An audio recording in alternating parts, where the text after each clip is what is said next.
There's nothing more satisfying than coming up with a large list of books that you want to read in 2025, so I'm gonna do it again. Hello everybody and welcome back to the channel. My name is Brie and this is For Paws in a Book. Today I'm going to talk to you about the 25 new releases that are coming out in 2025 that I am really excited about. Now I do an anticipated releases video every quarter, so I have talked about some of these already. However, in those videos I talk about books that are on my radar, ones that you guys might be interested, ones that I want to see the reviews before I actually purchase them and or read them. These are the cream of the crop. Or at least I hope they are. My goal for this video is that I will read all 25 of these in 2025, and so then that way at the end of the year I can come back and report, let you know if I did read them, and if they were 5 stars. A lot of these are from authors I have read from before, or the synopsis just really caught my attention. So without further ado, let's talk about the 25 books that I am dying to get to in 2025. The first one I have talked about at length, and that is Adrift in Currents Clean and Clear by Sean McGuire. This is the 10th book in the Wayward Children series. I have given every single one of these books up until this point at least 4 stars. A lot of them have been 5 stars, and so because of that I do think that I will at least give this one a 4 star. This one sounds like it's going to be right up my alley. It sounds like it's going to be a little bit darker, a little bit grimmer, I guess, where our main character is really going to have to find her way in the world, find her place. And typically the books where it's just one character taking place in his or her own world, those are the ones that I love the most. So I have very high expectations for this one. The next one I've talked a lot about too, and that is Witchcraft for Wayward Girls by Grady Hendrix. Now I have loved almost everything that Grady Hendrix has written. There are 2 books that I have not read from him yet, but other than that, I have really enjoyed his backlist. This one does seem to be a little bit different than some of the other books that he has written, but kind of feels like it's going to be right up my alley. I feel like there's going to be a lot of religious trauma in here, a lot of like purity culture discussion, and then a lot of feminine rage. That's kind of what I'm hoping with this book. It's about a group of girls who are sent to this home when they are pregnant to try to like hide and conceal the pregnancy, give the baby up for adoption, and then go back to their normal lives. The girls are very controlled during this situation, and one of the girls stumbles upon a book of the occult and finally finds the power for the first time. Social horror is quickly becoming one of my favorite subgenres, specifically when you mix it with some sort of dystopian aspect to it. And I feel like Wake Up and Open Your Eyes by Clay McCoy Chapman is going to be that perfect blend for me. It's about a family on the run from a demonic possession epidemic that is spreading through media. Noah Fairchild has been losing his formerly polite Southern parents to far-right cable news for years. So when his mother leaves him a voicemail warning him that the Great Reawakening is here, he assumes it's just related to one of those crazy conspiracy theories that they believe in. But when his own phone calls go unanswered, Noah makes the long drive from Brooklyn to Richmond, and there he discovers his childhood home is in shambles. There's a fridge full of spoiled food, and his parents are sitting there in a trance-like state. As Noah attempts to snap them out of it, his mother brutally attacks him. Families across the country are tearing each other apart as people succumb to a form of possession that seems to get worse the more time they spend watching particular channels, using certain apps, or visiting certain websites. This book is going to be oh so relevant in the year of 2025, and it terrifies me how realistic this actually is and how much of a metaphor it probably is going to be, but I'm here for it. Then another book that I think I'm gonna love, fingers crossed I'm gonna love, Onx Storm by Rebecca Yarros. This is the 3rd book following Fourth Wing, and while I did not love Fourth Wing, I still remember it fondly. I'm hoping that upon a reread I will enjoy it even more, just kind of leaning into the vibes of it. And unlike a lot of people, I actually really had a good time with Fourth Wing. I feel like the politics kind of took more front and center, the rebellion took more front and center, and it was a really good balance between the fantasy element and the romance element, and I'm hoping for great things with Onx Storm. Then we have Iron and Embers by Helen Schurer. Now this is a spin-off series to her Blood and Steel series, and so I'm putting this book on this list for a couple of reasons. A, I do really want to read it. It sounds like it's going to be right up my alley. There's so many buzzwords in this book for me, but B, I need to read the Blood and Steel series first. And so that's a series that I want to prioritize in 2025.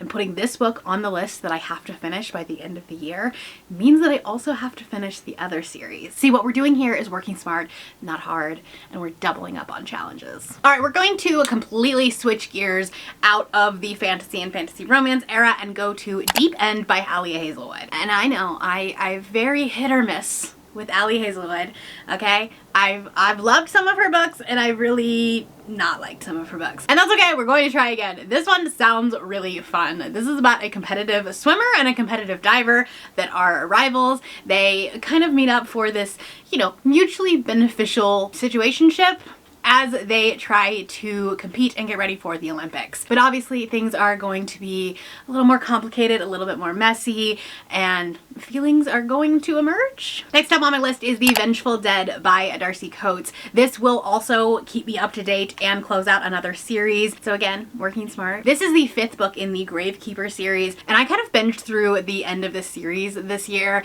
and had such a good time with it, and I'm really excited to see where book 5 will take us. Book 4 kind of ended like a plot arc, a story arc, but book 5 I think is going to expand on some of the things that we found out in book 4. So I can't really tell you anything about it because it will massively spoil the rest of the series, but just know it's going to be action-packed, it's going to be fast-paced, and it's gonna be a fun time. Then I have Wicked Pursuit by Katie Robert. I'm actually getting a special edition of this one, so I'm very excited about it. I'm not sure when the special edition is going to be here though. This is a Kickstarter that I was able to be a part of, and so I'm gonna get a really pretty special edition of it. I absolutely love Katie's books. They are smutty, they are fun, they are spicy, and they are hella queer. This is a dark Little Red Riding Hood romance that's kind of like mafia inspired. It's going to be a really interesting spin-off of the Wicked Villains series. I think she is somehow related to somebody in that original series. I'm not really sure who.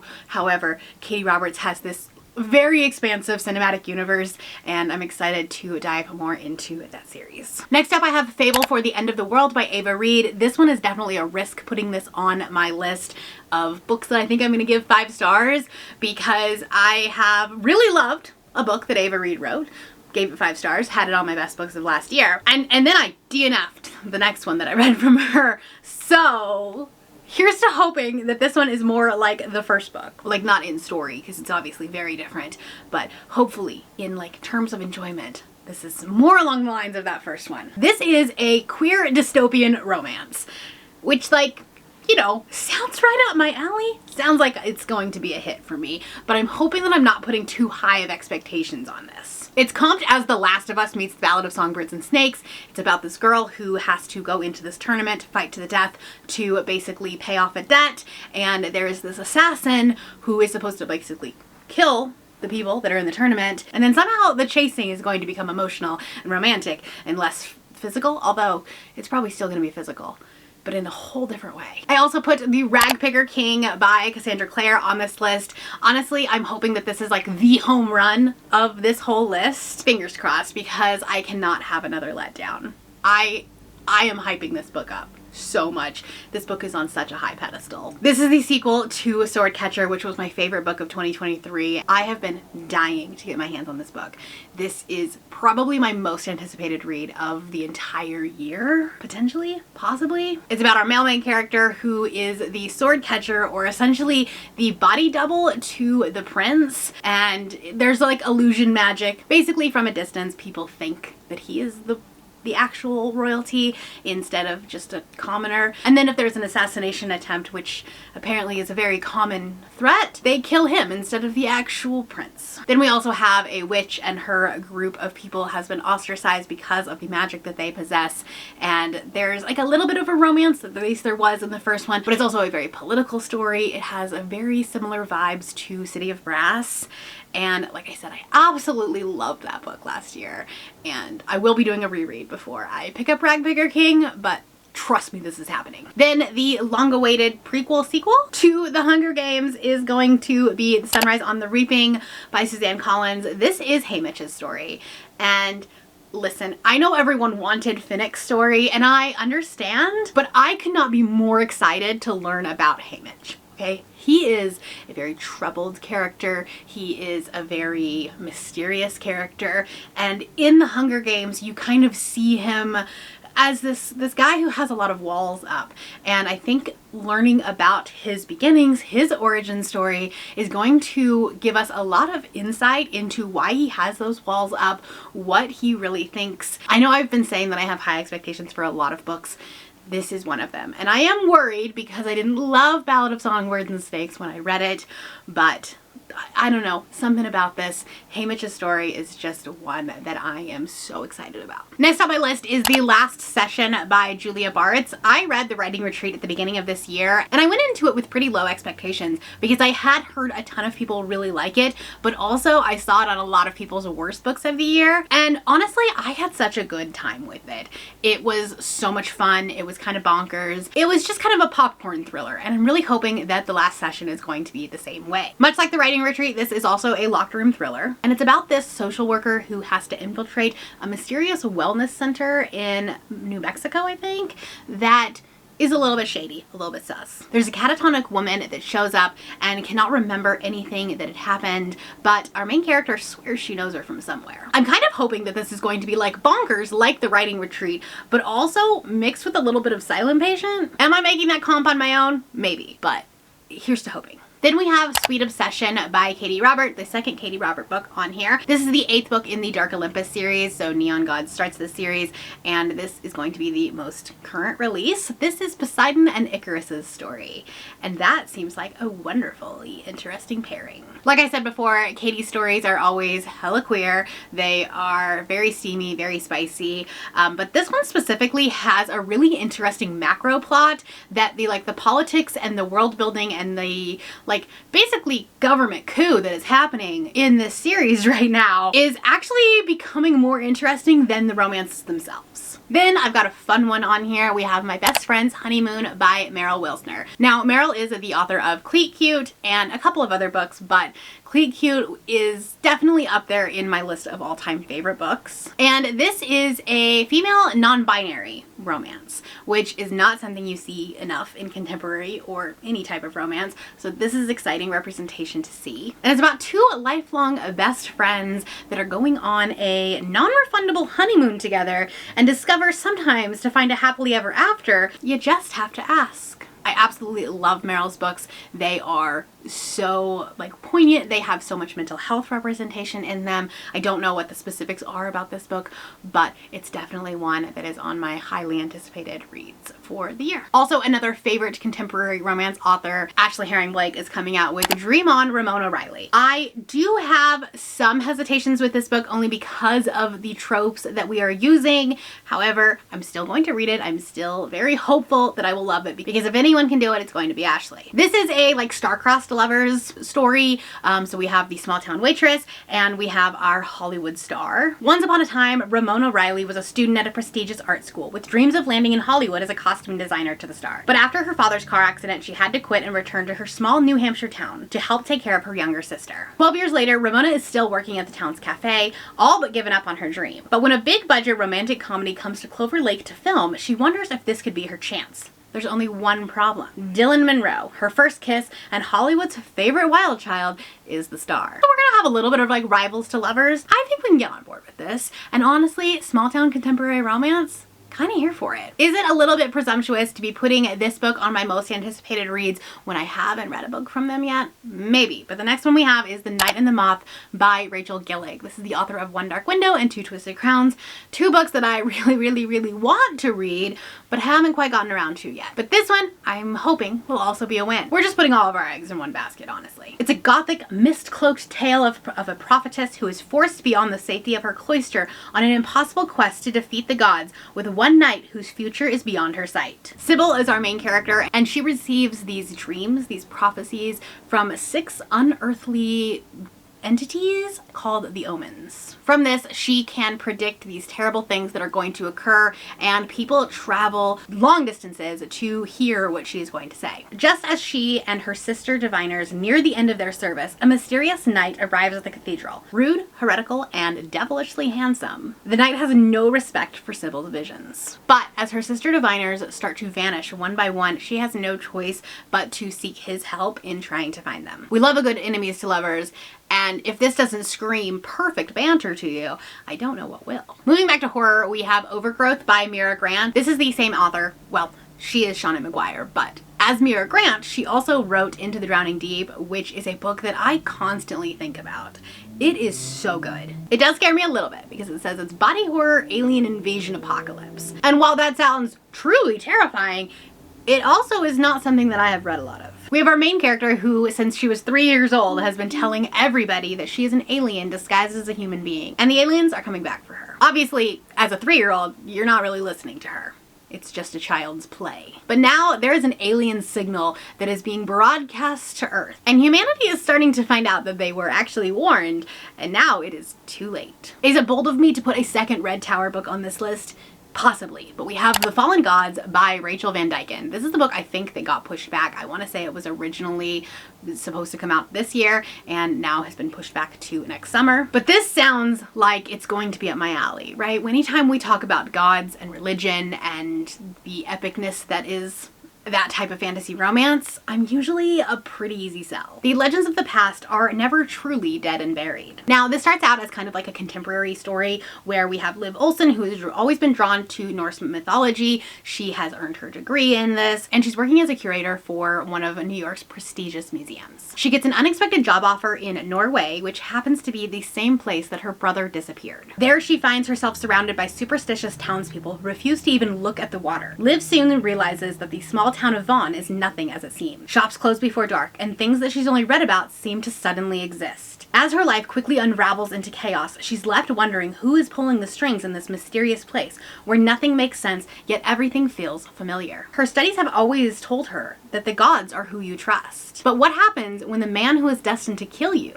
is your savior? V. Schwab writes a book. I'm at least going to try it. And that is the case with Bury Our Bones in the Midnight Soil. This does have 3 interconnected timelines, so 2 of them are historical, but these 3 women, their bodies are planted in the same soil, and their stories are tangling like roots. One grows high, one grows deep, and one grows wild, and all of them grow teeth. There's very little about this book that's out in the universe, but I'm still very excited about it. I'm hoping that we kind of return to the vibe of Addie LaRue, which was a favorite of mine. So we'll see. Fingers crossed. Taylor Jenkins Reid may have taken last year off, but she is back in 2025 with Atmosphere. This is set against the backdrop of the 1980s space shuttle program, and it involves a woman who is a professor of physics and astronomy at Rice University, and she comes across an advertisement that is seeking NASA's first woman in the space shuttle program. And she is among thousands of applicants, and she's chosen, and she goes to begin her training in Houston. This says it's fast-paced, thrilling, and emotional. Atmosphere is Taylor Jenkins Reid at her best, transporting readers to iconic times and places with complex protagonists telling a passionate, soaring story about the transformative power of love, this time among the stars. While I don't read a lot of contemporary and even less historical fiction, Taylor Jenkins Reid will continue to be an auto-buy author for me. The 7 Husbands of Evelyn Hugo will continue to be probably my favorite book I've ever read. And so because of this, I will definitely be reading this. All right, this is the exception to authors I've read from before, but this book just sounds right up my alley. This is Tenderly I Am Devoured by Lyndall Clipstone. First off, let's have a moment for this cover. It's for fans of Saltburn, For the Wolf, and House of Hollow. It's a moody, monstrously gothic romantasy in which a young woman must bind herself to a dangerous demon with the help of the son of a rival family to save her family's legacy. Binding yourself to a demon, typically a bad idea. However, when you put it in a book, I'm kind of here for it. Riley Sager is coming out with a new thriller this summer, and it is With a Vengeance. This cover is very different than some of his other ones, but I'm here for this vibe, honestly. One train, no stops, a deadly game of survival and revenge. In 1942, 6 people destroyed Anna Matheson's family. 12 years later, she is ready for retribution. Under false pretenses, Anna has lured those responsible for her family's downfall onto a luxury train from Philadelphia to Chicago. An overnight journey of 14 hours. Her goal? Confront the people who've wronged her, get them to confess their crimes, and deliver them into the hands of the authorities waiting at the end of the line. Obviously, things are not going to go as planned. We're going to have some mayhem. It's going to be a fun, wild time. I absolutely loved Julie Soto's contemporary story, and I am excited to see what she does in Romantasy with Rose in Chains. Captured as her castle is overrun by the enemy, Bryony Rosewood knows that the world as she knows it is changed forever. The dark forces have won, and her people, the Everspuns, face imminent servitude, imprisonment, and death. Her brother, fated to be the heir twice over and unite the warring kingdoms, is dead. Stripped of her mind magic and her freedom, Bryony and the other survivors are quickly auctioned off to the highest bidders in an auction. And as the heir apparent's sister, she fetches the highest price. Despite the horrors of her new world and the roles that she must learn to play within it, all is not lost. Help and hope may yet arise in the most unlikely of places. As you know, I am 100% in my Romantasy era,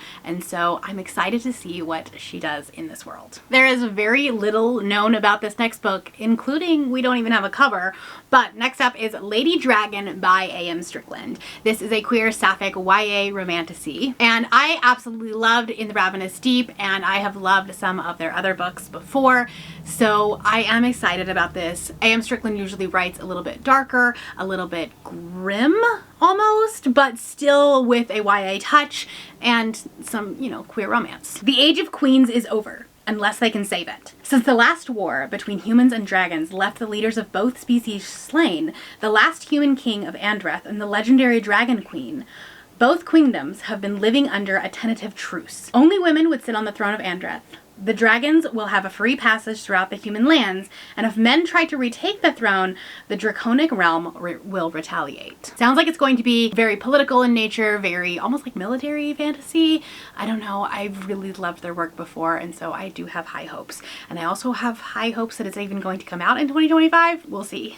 Sometimes when there's not a cover, it kind of scares me. Then we have Cabasas by R.F. Kuang. This does seem like it's going to be very comparable to Babel, which is a book I will read in 2025. I promise, okay? I know I haven't read it, but I will. This comps it to Dante's Inferno meets Piranesi, and that seems like such a weird comparison, but I'm kind of here for it, and also I trust R.F. Kuang with my life. It's about 2 graduate students who must put aside their rivalry and journey to hell to save their professor's soul. Yeah, this actually does sound like it's gonna be perfect. Again, this one doesn't quite have a cover yet, but fingers crossed it comes out in 2025. If you would have told me 2 years ago I was putting a Chuck Tingle book on my most anticipated reads of the year in 2025, I would have laughed at you. But here we are. Bury Your Gaze will likely end up on my best books of 2024.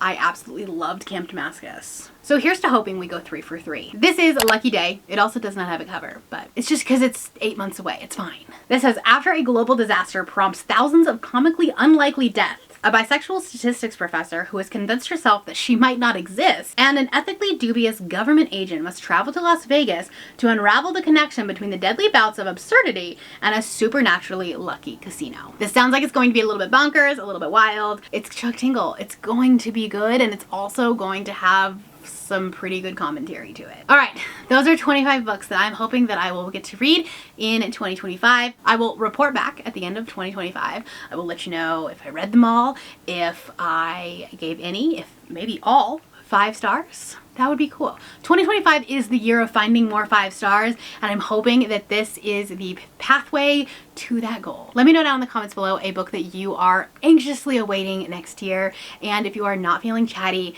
do the poker chips emoji. I believe there's a poker chips emoji. Something related to Las Vegas. If you do want to see the rest of my goals that I have for 2025, I'm gonna leave that video right here. You can check it out. And if you are new here and you have not yet subscribed, there's a little button you can do so down below the video. If you'd like to hang out with me more, the links to my Instagram, Goodreads, Twitter, and my Patreon are linked in the description below. Thank you for watching, and I will see you next time. Bye!